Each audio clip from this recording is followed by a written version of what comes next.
Welcome back to किताब family. आज मैं आपके सामने सावन मास महात्म अध्याय 10 सुनाने जा रही हूँ।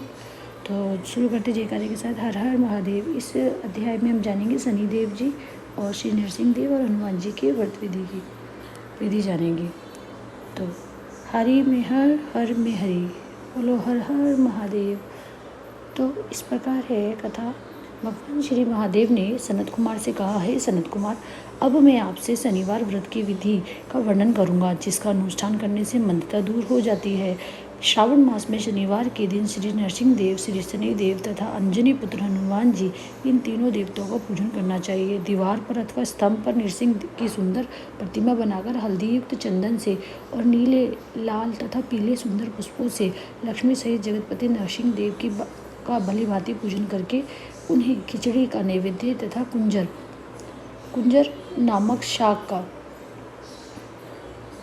भोग अर्पण करना चाहिए और उसी को स्वयं भी खाना चाहिए और ब्राह्मणों को भी खिलाना चाहिए। तिल का तेल तथा घी स्नान भगवान नरसिंह को प्रिय है। शनिवार के दिन तिल का सभी कार्यों के लिए प्रशस्त है। शनिवार के दिन तिल के तेल से ब्राह्मणों तथा सुहासिनी स्त्रियों को उपटन लगाना चाहिए तथा कुटुंब सहित स्वयं भी संपूर्ण शरीर में तेल लगाकर स्नान करना चाहिए। उड़द का भोजन ग्रहण करना चाहिए। इससे भगवान नरसिंह देव प्रसन्न होते हैं।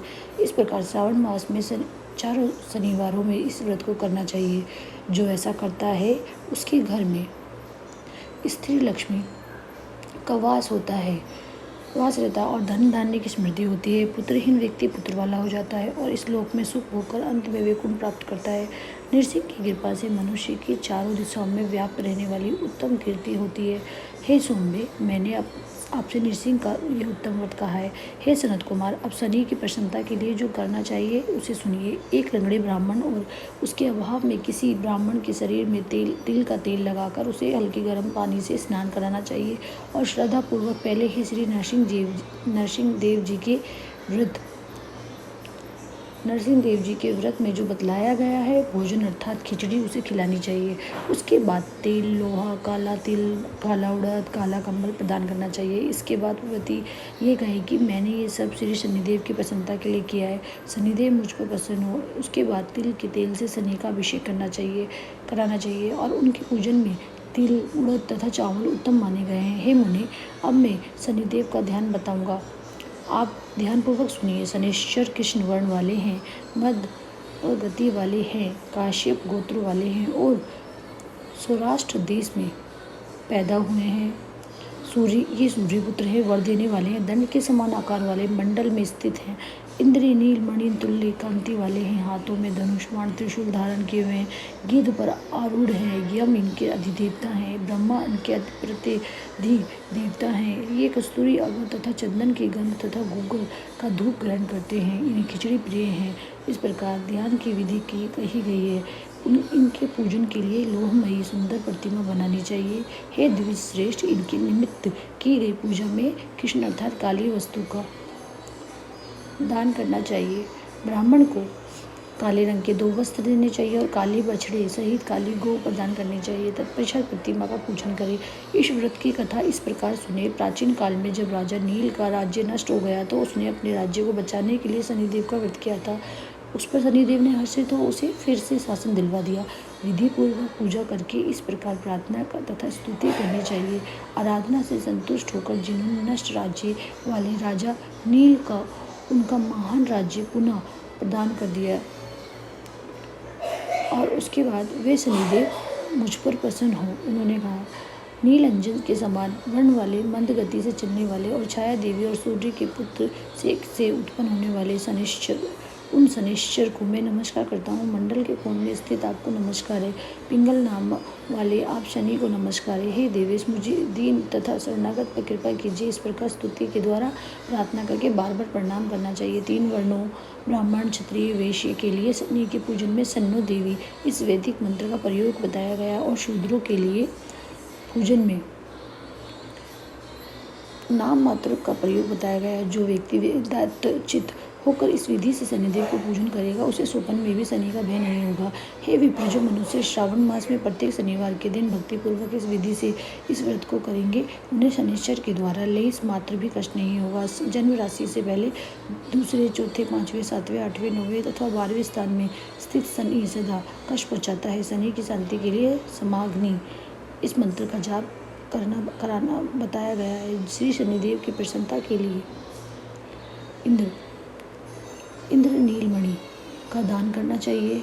हे सनत कुमार, इसके बाद अब मैं हनुमान जी की प्रसन्नता के लिए श्रावण मास में शनिवार को रुद्र मंत्र के द्वारा तिल के तेल का उनका अभिषेक करना चाहिए। तेल से मिश्रे सिंदूर का लेप उन्हें समर्पित करना चाहिए। जपा कुसुम की मालाओं से, आक धतूर की मालाओं से, मंदार पुष्प की मालाओं से, बटक बड़ का पेड़ तथा के नैवेद्य से तथा अन्य उपचारों से भी यथाविधि अपने सामर्थ्य अनुसार श्रद्धा भक्ति से युक्त होकर अंजनी पुत्र हनुमान जी की हमें पूजा अर्चना करनी चाहिए। और इसके बाद बुद्धिमान को चाहिए कि हनुमान जी की प्रसन्नता के लिए उन्हें 12 नामों से जप करे। 12 नामों से जप करना चाहिए। उनके जो 12 नाम होते हैं जैसे हनुमान जी, अंजनी सूत्र, वायुपुत्र, महाबली, रामस्त्र, फाल्गुन सखा, पिघास, अमित विक्रम, अवधि कर्मण, सीता शोक विनाशक, लक्ष्मण प्राणदाता और दशग्रीव वध पाह, ये 12 नाम हैं। जो मनुष्य प्रातःकाल उठकर इन 12 नामों को पढ़ता सुनता है उसका अमंगल नहीं होता है, उसे कभी सभी संपदाओं सुलभ प्राप्त हो जाती है। इस प्रकार श्रावण मास में शनिवार के दिन वायुपुत्र हनुमान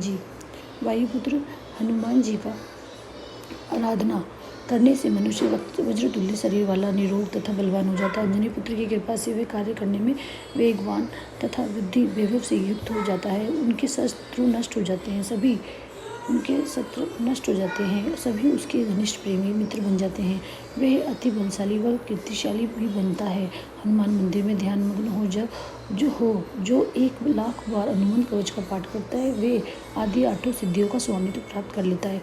और यक्ष, राक्षस तथा बेताल उसे देखते ही कंपित या भयभीत होकर वेगपूर्वक 10 दिशाओं में भाग जाते हैं। तो इस तरह से फिर अब बताया गया, हे सनत कुमार, शनिवार के दिन पीपल के वृक्ष का आलिंगन तथा पूजन करना चाहिए। शनिवार को छोड़कर अन्य किसी दिन पीपल के वृक्ष का स्पर्श नहीं करना चाहिए। शनिवार के दिन उसका आलिंगन सभी संपदाओं को प्राप्त कराने वाला होता है। प्रत्येक मास में 7 वारों में पीपल का पूजन फलदायक है, किंतु श्रावण में यह पूजन अधिक फलप्रद है। इस प्रकार श्री स्कंद पुराण के अंतर्गत ईश्वर सनत कुमार संवाद में श्रावण मास महात्मा में शनिश्चर, नृसिंह, हनुमत्य पूजन आदि शनिश्चर कृत्य कथन नामक 10वां अध्याय संपूर्ण हुआ। बोलो हर हर महादेव, हरि में हर में हरि। तो आपने देखा किस तरह से हम जब डेली जो अध्याय पढ़ते हैं ठाकुर जी की, भोले बाबा की कथा पढ़ रहे हैं, उनके बारे में देखो भोले बाबा ने भी क्या बताया गया। सबसे पहले तो ये भोले बाबा को सबसे प्रिय क्या होता है? सबसे प्रिय भोले बाबा को राम नाम है। राम नाम जब भी आप भोले बाबा की पूजा करो, कुछ भी नहीं हो आपके पास तो चंदन से या पानी से, जल से राम नाम उनके ऊपर लिख दो। शिवलिंग में जब हम पूजा करते हैं उसी से भोले बाबा इतने भोले ना खुश हो जाते हैं, क्योंकि उनके आराध्य का नाम है वो भी बाबा जी भी राम नाम की माला जपते हैं, उनका ध्यान धरते हैं, तो वो बहुत ही खुश होंगे इस तरह से। तो जब भी जैसे भी कर सकते हैं तो राम नाम की माला उन्हें समर्पण कीजिए। 108 राम नाम बोल के, ओम नमः शिवाय बोल के। तो इस तरह से भोले बाबा का हम पूजन कर सकते हैं। अगर हम पे कुछ भी नहीं है, अगर हम कहते हैं कि शिवलिंग भी नहीं है, तो हम अंगूठे को भोले बाबा मान के, जैसे अगर हमारे आसपास शिवलिंग नहीं है, बहुत दूर मंदिर है, नहीं कर पा रहे पर हमें करनी है, तो हम इस अंगूठे को भी मान के, हम शिवलिंग मान के हम पूजा कर सकते हैं। भोले बाबा तो इसमें भी रिझ जाते हैं, एक बूंद जल की चढ़ा देंगे हम इसमें तो भी भोले बाबा मान जाते हैं। तो इसलिए सबसे प्रिय मेरे भोले बाबा को राम नाम है। तो हो सके जब भी पूजा करो, मंदिर में जाओ तो खूब अच्छे से चंदन से या बेलपत्र पे भी हम राम नाम लिख के हम अपने भोले बाबा को वो बेलपत्र का समर्पित कर सकते हैं। राम नाम लिख के, ओम नमः शिवाय लिख के। तो इस तरह से हमें करनी चाहिए। अगर नहीं जा सकते, घर में भी है, घर में भी हम डेली जल चढ़ा सकते हैं, डेली उनके ऊपर राम नाम लिख सकते हैं चंदन से, तो जिससे हमारे भोले बाबा की कृपा हमें भी मिलेगी, आपको भी। हर हर महादेव।